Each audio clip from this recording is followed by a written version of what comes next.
तो इस तरह से इस जिह्वा रूपी सर्फ पर अगर भगवान के दो अक्षर ये मंत्र सदैव चलता रहे तो यह तह छोड़ करके मन भी यहाँ से हट जाए, विरक्त हो जाएगा, विषयों से विषय से सर्वथा के लिए दूर हो जाएगा। सुपर्ण पक्षाभिहितः कालयोतिव विह्वलः हृदं परविशेष कालिन्द्याः तदगम्य दुरासदम्। परीक्षित पूछते हैं कि हे गुरुदेव, कालिया नाग वृंदावन धाम के उस दह में जो रहते थे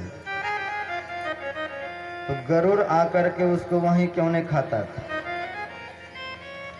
गरुड़ तो सब जगह उड़ने जाने वाले हैं। तो सुखदेव गुरुदेव कहते हैं कि एक बार सौभरी ऋषि उसी तालाब के पास ध्यान करता था और गरुड़ जी का आदत था कि रोज उसी तालाब पर आता था और मछली चुन चुन के खाता था। और जब से सौभरी ऋषि वहां आए तो कोई मछली मारे उसके सामने बड़ा क्रोध करता था।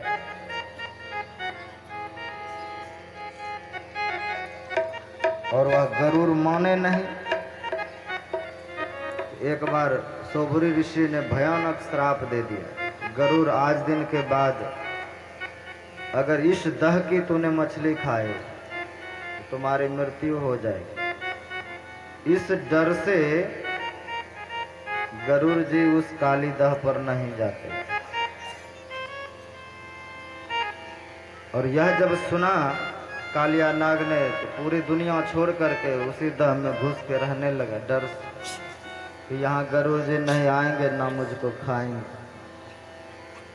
अब भगवान जब अवतार लेकर के वहाँ आए तो फिर वहाँ से निकाला उसको कि छोड़ो इस वृंदावन को।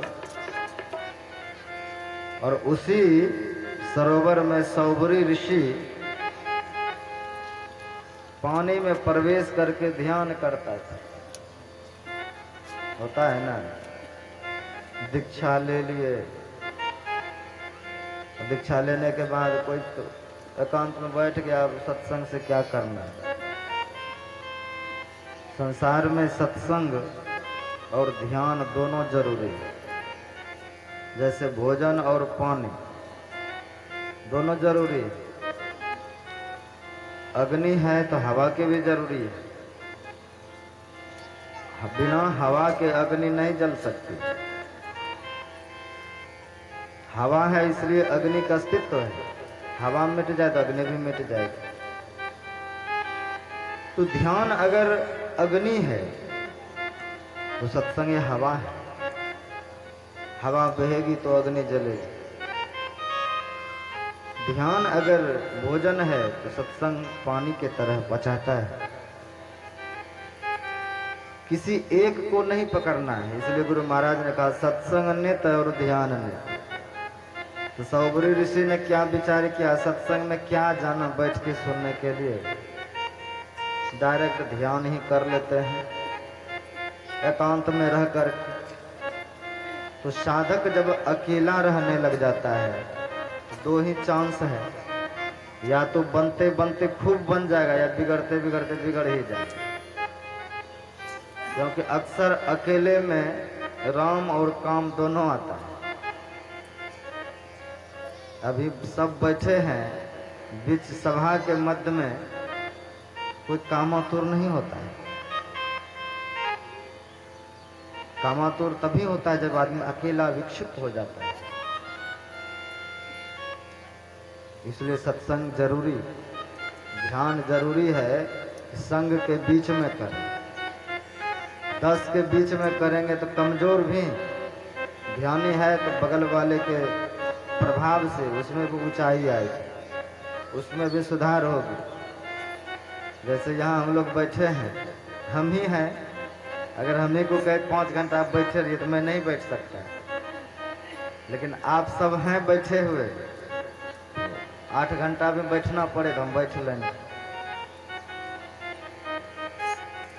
आपको भी आदत नहीं है कि हम 5 घंटा बैठ लें, लेकिन बैठ तो लेते हैं 4 घंटा। सब है बैठे हुए इसलिए बैठ लेते हैं, एक दूसरे के उमंग में एक दूसरे को देख करके उत्साहित होता है।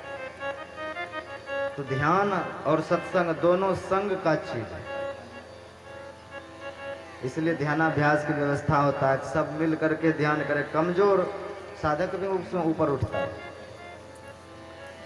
ये सौभरी ऋषि अकेले सरोवर में घुस करके पानी में ध्यान करता है, आंख को खोल कर। पानी में भी आंख खोल करके देखा जा सकता है जब पानी बिल्कुल साफ हो। एक बार हरिद्वार गए थे स्नान करने, तो बहुत बच्चे लोग पानी में घुसते थे और पैसा निकालते थे। मैं पूछा कैसे निकालते हो? कहा बाबा पानी में घुसते हैं और देखते हैं तो पैसा चमकता है, तो जाकर निकाल लेता है। तो मैं भी ट्राई किया, तो पानी इतना साफ कि पानी में जाकर के आँख खोलें तो सब चीज़ दिखाई दे, मछली आ रहा है, ये आ रहा है, वो आ रहा है, चमकता था। लोग जो पैसा गंगा जी में फेंकता है 1 रुपया 2 रुपया, वो दिखता था, बच्चे निकालते। तो पानी बिल्कुल साफ हो तो उसमें आँख खोल करके वो ध्यान करते। अब उसमें मीन मछलियां बहुत। तो एक बार सौभरी ऋषि ने संग किया, देखा एक मत्स्य राज मछली दंपति मैथुन ग्रस्त देखा। और जब उसको देखा तो ऋषियों के मन में भी क्षोभ उत्पन्न हुआ कि नीच जीव होकर के जब ऋषियों का इतना आनंद लेते हैं, तो मैं तो मनुष्य शरीर में हूँ और पानी में सरगल रहा हूँ। क्या हो गया? मन अकेला है तो मन बिगड़ गया। भगवान श्री कृष्ण कहते हैं संगात संजायते कामः, कामात् क्रोधो विजायते, क्रोधाद् भवति सम्मोहा, सम्मोहात् स्मृति विभ्रम, स्मृति भ्रंशात् बुद्धिनाशो, बुद्धिनाशात् प्रणश्यति। कोई भी कामना कब जगती है? जब आप किसी के संग करते हो। आंख से आप किसी का संग कर लिए, अरे उसने इतना सुंदर कपड़ा पहना, मैं भी खरीदूंगा, कामना जग गई। उसके पास ऐसा मकान है, उसके पास ऐसा मोबाइल है, हम भी लेंगे। तो आंख ने संग किया और मन में कामना पैदा ले लिया। तो देखने से कामना और सुनने से कामना पैदा होती है, और कहीं कामना में थोड़ा सा विघ्न हो गए तो क्रोध उत्पन्न होता है। पहले पाने की चेष्टा जगती है, लोभ उत्पन्न होता है, काम और लोभ, इसमें थोड़ा सा विक्षेप पड़ गया तो हृदय में क्रोध उत्पन्न होता है पाने के लिए, अगर कहीं बाधा पड़ गया। कामात् क्रोधो भी जायते, क्रोधाद् भवति सम्मोहा। और क्रोध से सोचने समझने की शक्ति जो है बिल्कुल नष्ट हो जाती है। बुद्धि नष्ट जब होती है, प्रणश्यति, फिर उसका नाश होने लगता है, अपने स्वरूप स्थिति से नीचे गिर जाता है। तो सौभरी ऋषि था, उसको जल तत्व पर काबू पाना कोई असंभव नहीं था। मिट्टी तत्व बिना खाए वो पानी में रह सकता था, और पानी में रहते हुए भी जल उसका कुछ नहीं बिगाड़ सकता था, इतना शक्तिशाली हो चुका था। फिर भी एक मत्स्य को देखने के बाद उसके मन में कामना जगी, और मन में हुआ कब जाकर के एक बार विवाह करके देख ले। जब वो सरोवर से बाहर निकला तो शरीर का चमड़ी सब गल गया। उसी हालत में भगवान राम के जो खानदान थे, मानधाता, उसका राज चल रहा था। वो राज गद्दी पर बैठा हुआ था, उसको 50 बेटियां थी। तो सौभरी ऋषि सीधे चलते चलते राजा के दरबार में पहुंचे कहा महाराज आप आए हैं, क्या सेवा करूं? कहा देखो राजन, घुमा फिरा के मैं नहीं कहूंगा, मैं आया हूं एक उद्देश्य से कि मैं विवाह करना चाहता हूं, तुमको 50 बेटियां हैं, कोई दे दे। अब तो राजा का दिमाग पगला गया कि जिसके मुंह में दांत नहीं है, ठीक से पेट में आंत नहीं है, ऐसे मरे मराए को मैं अपना बेटी कैसे दे दे? और दूसरी तरफ यह भय है, अगर मैं ना कह दिया तो इतने सामर्थ है इसमें कि मेरा राज भी चौपट कर देगा क्रोध के मारे। तो राजा ने बीच का रास्ता निकाला कि महाराज जाइए अंतपुर में 50 बेटियां वहां है, जो आपको देख के पसंद कर लेगा विवाह करवा देंगे। अब सौभरी ऋषि जब भीतर जाने लगे तो राजा के मन की बात को जान लिया कि हमको सड़ा हुआ समझ करके इनकार कर दिया। तो वहां जाने से पूर्ण इतना सुंदर राजकुमार बन गए वो। और जब वहां प्रवेश करते हैं तो राजा मानदाता की 50 बेटियां देख करके 50 के 50 टूट पड़े कि पिताजी इनसे सिर्फ मैं विवाह करूं। बड़ी छोटी को समझाए कि मैं इनसे विवाह करूंगा, पहले मेरा विवाह होगा तब ना तुम्हारा। तो 50 लड़ने झगड़ने लगे और मानदाता आए, आकर के कहते कि बेटियों तुम लोग लड़ो झगड़ो नहीं, अगर यही पसंद है 50 के साथ एक ही मंडप पर फेरे लगवा दिए। सौभरी ऋषि 50 कन्याओं के साथ विवाह करके 50 दिव्य भवन बनाए। और भगवान श्री कृष्ण का तो चरित्र आएगा अभी, वो 50 रूप धारण कर 50 पत्नियों के पास रहने लगे। कालांतर में सबसे 100 पुत्र हुआ है। तो 50 गुना 100 कितना होगा? 5000 संतान। किसके कारण हुई?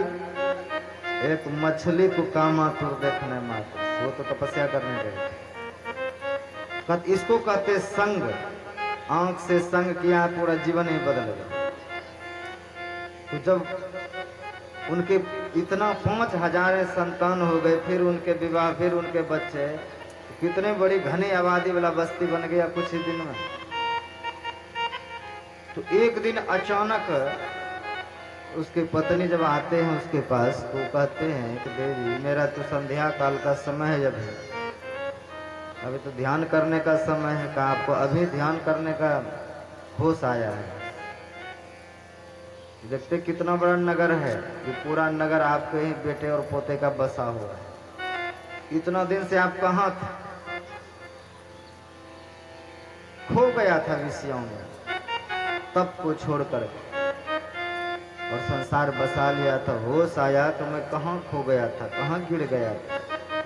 फिर वो संभले जैसे तैसे और फिर उस परिवार से अपने आप को हटाते हुए भजन करते हुए सौभरी ऋषि फिर गए और जीवन का आनंद पुनः विषय का आनंद लिया। तो वहां से जब हटा तो ब्रह्म का आनंद लिया।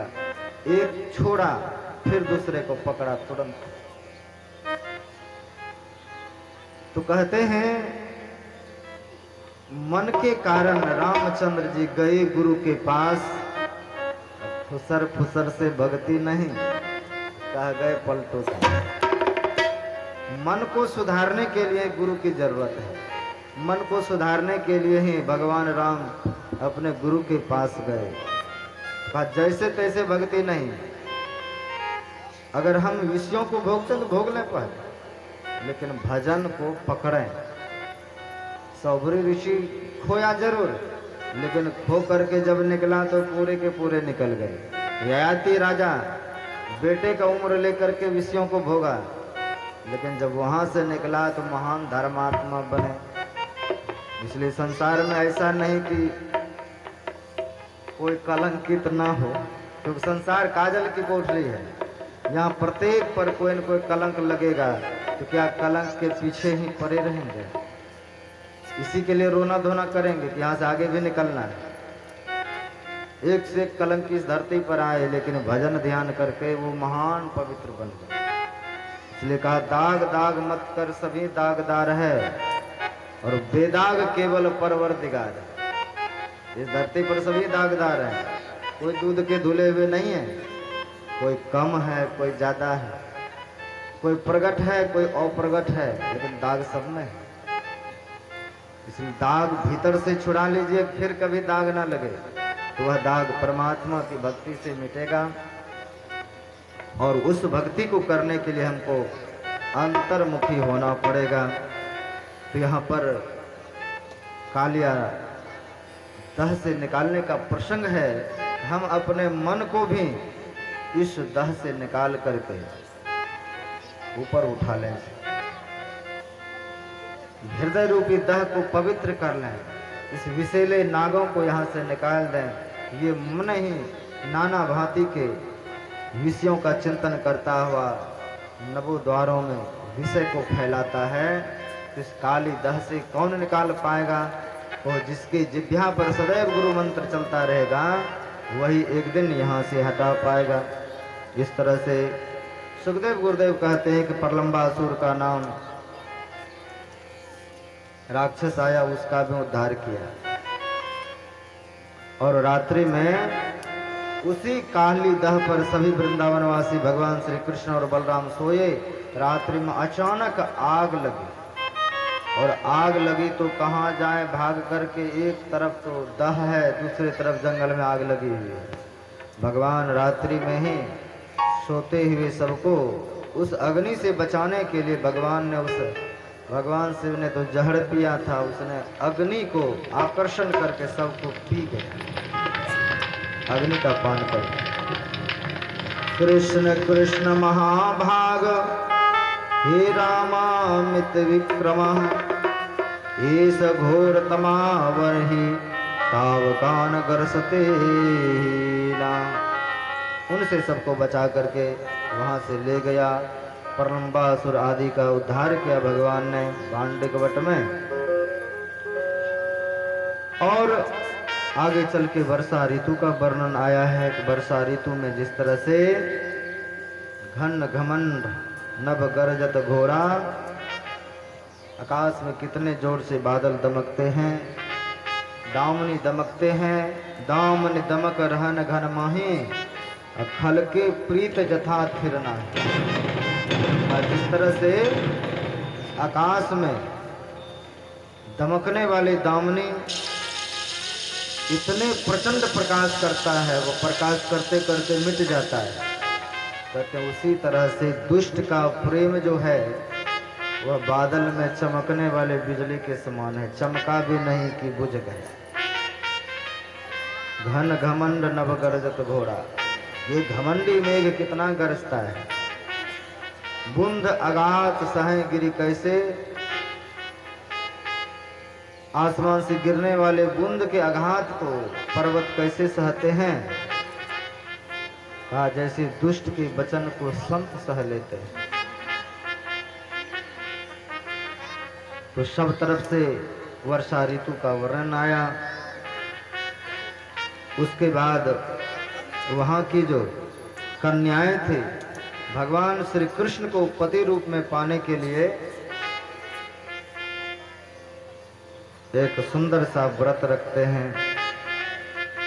हेमंते प्रथमे मास वज्रनंद कुमारिका, चेरु हविष्यम भुंजानम कात्यायन अर्षणम व्रतम। कात्यायनी महामाये महायोगिनधीश्वरी, नंद गोपसुतम देवी पति में कुरुते नमः।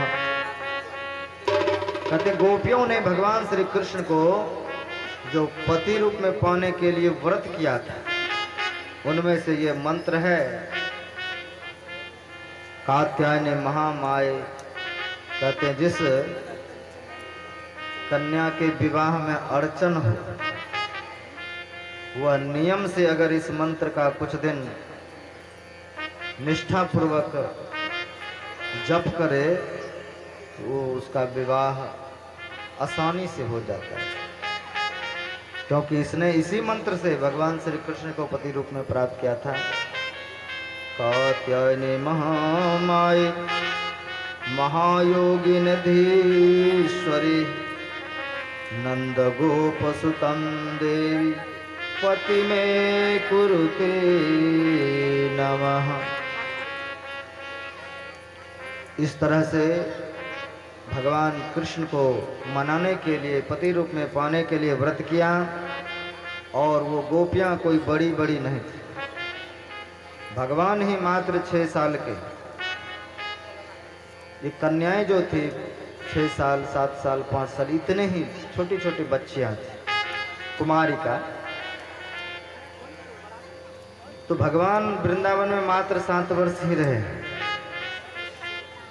तो वही जो गोपियां थी, वही जो कन्या थी, जो जन्म जन्म से भगवान की दासियां थी, भक्तिन थी, भगवान श्री राम जिनको अपना प्रेम प्रदान नहीं कर पाए थे, जनकपुरी की जितने ललनाएं थे, जो भगवान को प्राप्त करना चाहते थे लेकिन मर्यादा के कारण राम जी इनकार किए थे, उन सब को द्वापर युग में आने का निमंत्रण दिया था। भगवान राम जैसे कृष्ण हैं, लेकिन वो मर्यादा से इतने बंधे हुए थे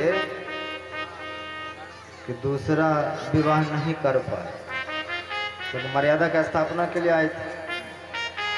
कहते एक बार ब्रह्मा के मानस से 60,000 कन्याएं उत्पन्न हुई, और उत्पन्न हुई तो पूछते हैं कि देवियों तुम्हारी क्या अभिप्सा है, क्या चाहती हो? कहा मैं राम को अपने पति रूप में प्राप्त करना चाहती हूँ। कहा चलो राम जी के पास, अयोध्या में अवतार हो चुके थे। तो जब आए वहाँ राम जी से पूछा गया प्रभु ये 60,000 कन्याएं आपको पति रूप में प्राप्त करना चाहती हैं, आपकी क्या विचार है? का इस जन्म में संभव नहीं। का आना द्वापर युग में।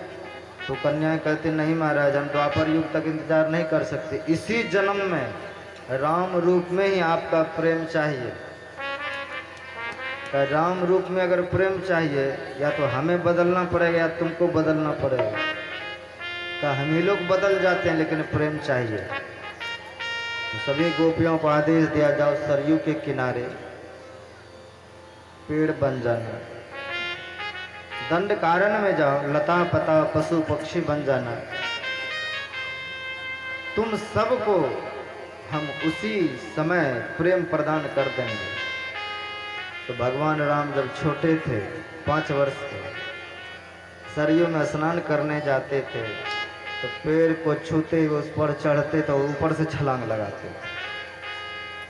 तो उस पेड़ को उस तरह से संतुष्ट किया, चढ़ते हुए उतरते हुए छूते हुए सबको दर्शन देते हुए, जो सरयू के किनारे थे सब पेड़ों को संतुष्ट कर दिया। और दंड कारण में जब भगवान जाते हैं, और भगवान श्री राम के साथ में भाड़िया और भाई दोनों थे, जब वहां के जंगल के ऋषियों ने देखा तो देखो ये भी तपस्वी हैं, तापस वेश, विशेष उदासी है हम लोगों से राम, इनके साथ में भाड़िया है, पत्नी है। हम लोगों को भी होता तो वो भी कंदमूल उखाड़ के देता, काट के देता, थक जाते तो पैर जांत देता, भोजन बना के देता। सब ऋषियों की लालसा जग संग हुआ ना, आंख से देखा कि ये ऋषि हैं तो ये भी रखते हैं तो हम भी रखेंगे। तो कहाँ से लाएंगे, हम लोगों को देगा कौन? तो सब ने पहाड़ से सुंदर सुंदर पत्थर को तोड़ के लाए, सब कोई सफेद रंग का, कोई लाल रंग का, कितने तरह के पत्थर होते हैं, सब सुंदर सुंदर पत्थर लाए, अपने अपने कुटिया के आगे रख दिए कि प्रभु श्री राम इधर आएंगे तो उनसे निवेदन करेंगे, प्रभु थोड़ा चरण रख दीजिए, यह पत्थर को कन्या बना दीजिए। क्योंकि जानते थे गौतम नारी सार पस उपल देह धरि दिन, चरण कमल रज चाहती कृपा करो रघुवीर। चरण रज से उसने पत्थर से ऋषि कन्या बना दिया था। हम लोग भी निवेदन करेंगे तो महात्मा लोग जितने थे संग हुआ, देख लिया तो विचार हुआ कि जब उसको हमें भी हो, सब ने पत्थर आगे सजा लिया। और जब सजा लेते हैं तो भगवान राम कहते सीते तुमको मैं मना करता था, नहीं देखो मेरे कारण ये महात्मा लोग बिगड़ेंगे। तब प्रभु तो क्या करें, उसी दिन भगवान ने लीला करने के ठान लिया। तुम पावक मह करहु निवासा, जब लग करो निशाचर नासा। दोनों में मीटिंग बना लिया कि महात्मा बिगड़े नहीं, इसके लिए अब तुम अग्नि में प्रवेश करो और अपनी छाया मात्र यहाँ पे रखना मेरे लिए। लक्ष्मण यह मरम न जाना, लक्ष्मण जी को यह मरम नहीं पता चला जीवन भर तो मेरे साथ कैसे हो गया, राम और सीता ने मिलकर के कैसे क्या कर लिया। लक्ष्मण जी व्यर्थ में रोते रहे, संग वाले को पता नहीं चल पाए। और जब अग्नि में प्रवेश कर गई सीता माँ, छाया को छोड़ दिए बाहर, रावण आए उठा करके ले गया। जो ऋषि महात्मा लोग पत्थर रखे हुए थे उसी के आगे से भगवान राम रोते हुए गुजरते। हे खग मृग हे मधुकर श्रेणी, तुम देखी सीता मृग नैने, हाबुन खान जान की सीता। हे जानकी हे गुण के खानी, हे सीते तू कहाँ चली गई। अब जब राम जी को रोते हुए ऋषियों ने देखा, कहा देखो कल कैसे बसा हुआ था ये परिवार, कितना ये आनंदित था। आज देखो झंझट इसने पाल लिया, आज रो रहा है। सब महात्माओं ने सोचा कि झंझट नहीं पालना है और सब पत्थर को वहीं पर दफना दिया, सबको वहीं पर दफन कर दिया। ना पत्थर रहेगी ना वासना आएगा कि कन्या बने। तो भगवान राम रोए किस लिए, ऋषियों को दिखाने के लिए अगर रखोगे इसी तरह रोना पड़ेगा, कोई आंसू पोंछने वाला नहीं मिलेगा। जंगल है, कोई भी उठा करके भाग जाए। पेड़ से जाकर लिपटते हैं, हे तुलसी हे मालती क्या तुमने देखा है मेरी सिया। हे खग हे पक्षी, किसी को पूछते हैं, किसी को छूते हैं, किसी में लिपटते हैं, सब कुछ छूते छाते भगवान निकल गए। क्योंकि 60,000 कन्याएं जो थी, एक ही लीला में कई तरह के प्रसंग हैं। एक ही लीला में कितनों को संतुष्ट करते हुए भगवान निकले हैं। उसका रोना भी नाटक है, उसका लिपटना भी नाटक है, सिया जी को पुकारना भी नाटक है। मैं कहा ना कि हम लोग ये नाटक खेल रहे हैं, भगवान जब खेल रहे हैं तो हम लोग क्यों न खेलें। ईमानदारी से अगर नाटक खेलें तो संसार सफल हो जाए। तो भगवान राम इस तरह से वहाँ पर 60,000 कन्याओं को छूते, स्पर्श करते, बोलते, पुकारते वहाँ से आगे निकल पड़े, सबको संतुष्ट किया है। तो वही भगवान को पति रूप में पाना चाहते हैं। जो मत्स्य अवतार में भगवान मत्स्य के रूप में आए थे, तो वहाँ जो मत्स्य कन्याएं थी उसने जो देखा था भगवान को, जो मत्स्य राज थे भगवान, तो वहाँ की कन्याओं जो अभिप्सा प्राप्त किया था कि आप मेरे पति हों, तो उसको भी आदेश दिया था कि आप आना द्वापर युग में सभी को संतुष्ट करेंगे। नरसिंह अवतार में, रामा अवतार में लंका में कितने देख करके मोहित हुए थे। जनकपुरी में भगवान राम जी की कितने सालियां सरोज, वहाँ की कन्याएं, उन पर निछावरें होती थी। उन सब को आदेश दिया है कि सब द्वापर युग में आए।